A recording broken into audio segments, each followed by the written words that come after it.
Good morning from Cave Farm. It's 1 a.m. We're going to read Ecclesiastes 4. Oppression, toil, friendlessness. Again I looked and saw all the oppression that was taking place under the sun. I saw the tears of the oppressed, and they have no comforter. Power was on the side of their oppressors, and they have no comforter. And I declared that the dead who had already died are happier than the living who are still alive. But better than both is the one who has never been born, who has not seen the evil that is done under the sun. And I saw that all toil and all achievement spring from one person's envy of another. This too is meaningless, a chasing after the wind. Fools fold their hands and ruin themselves. Better one handful with tranquility than two handfuls with toil and chasing after the wind. Again I saw something meaningless under the sun. There was a man all alone. He had neither son nor brother. There was no end to his toil, yet his eyes were not content with his wealth.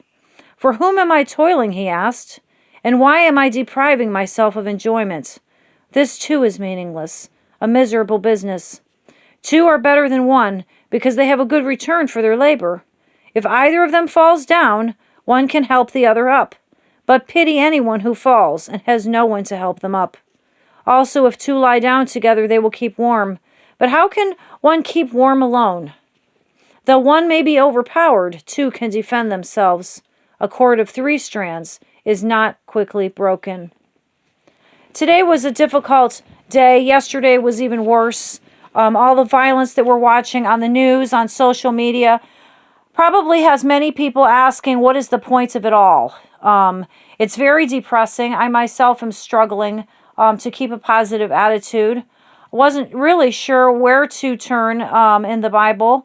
I happened to find this particular passage that it just kind of expresses, the general mood of many of us right now. We're seeing oppression.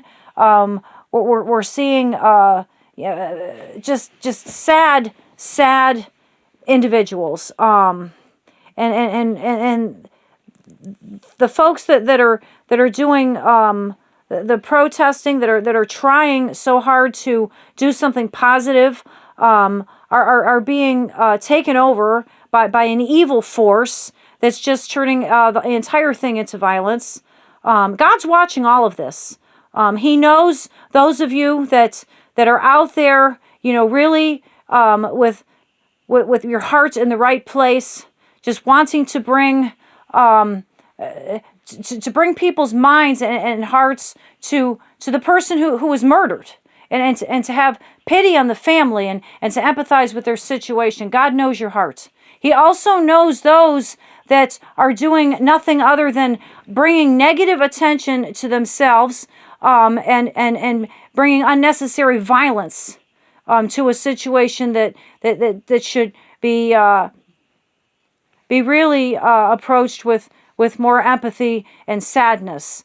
I don't know what to do to offer encouragement. I turned to the Lord. I asked the Lord for encouragement. He did help me out a lot today. I prayed for calmness, because I found the entire weekend so awful and upsetting, and it was just I just wasn't sure what to even think. But God calmed my heart, and He told me to open the book and read and share His word with you folks, and that's what I'm doing. Other than that, trying to keep busy. I have no idea why I planted 250 okra seeds today. I don't even know what okra tastes like. This gardening frenzy that I've been in, it's like some kind of sickness. I don't know if y'all have been sharing in this or not, but it's like you need to keep busy. You're trying to do something positive, so you just go, and you just keep trying to keep moving forward. You can't go anywhere. Vacation plans are canceled. School's canceled. Everything's canceled. We feel like our lives are just on hold. So when you're used to being busy, you find other things to be busy with, and so for me, the gardening has just gotten completely out of control, and I don't know what I'm going to do with all this food. I really don't. I hope y'all are hungry because I'm probably going to be sharing quite a bit of it. It's absolutely insane. But I hope you all are finding ways to, to keep busy and get through this difficult time. We're all struggling. It's just, it's frustrating. I think the lack of control that we have of the situation is a big part of it. It used to be you could plan a vacation, and then if you couldn't go, it was because you couldn't go. You changed the plans. Now we make plans to go somewhere and we're not really sure if we're going to get to go or not. It just depends on whatever the latest, tragedy is, and whether or not the airlines are going to, shut off our vacation. We don't know if the kids are going to school in the fall. We're struggling with all these different changes with this new normal that, I'm over 50. I don't embrace new things well. Some of y'all might be feeling the same way. I'm trying to adjust. Y'all are trying to adjust. We just have to keep praying. And let's take a moment and bow our heads and ask God, please, come into our hearts, Lord. Help us to be calm. Help us to see what your will is for us. Get rid of the evil that is just permeating our society, and oppressing people. Make justice be served, with regard to the police officer that murdered the innocent black man. Bring some justice to the police department in general.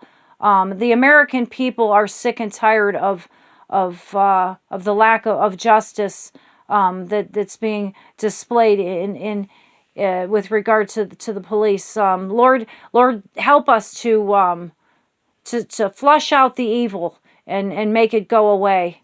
Bring our hearts to you and to good things, and dear Lord, protect us from the bad. Help us to have a positive attitude and help us to help each other. And as your word stated in Ecclesiastes 4, a cord of 3 strands is not quickly broken. And those 3 strands are, you and 2 of your children. Me and another individual, a friend of mine and their friend. But 2 individuals helping each other, with the Lord being the third strand. And we can't be overpowered when we put you at the helm. Praise Jesus. Help each and every one of us, and God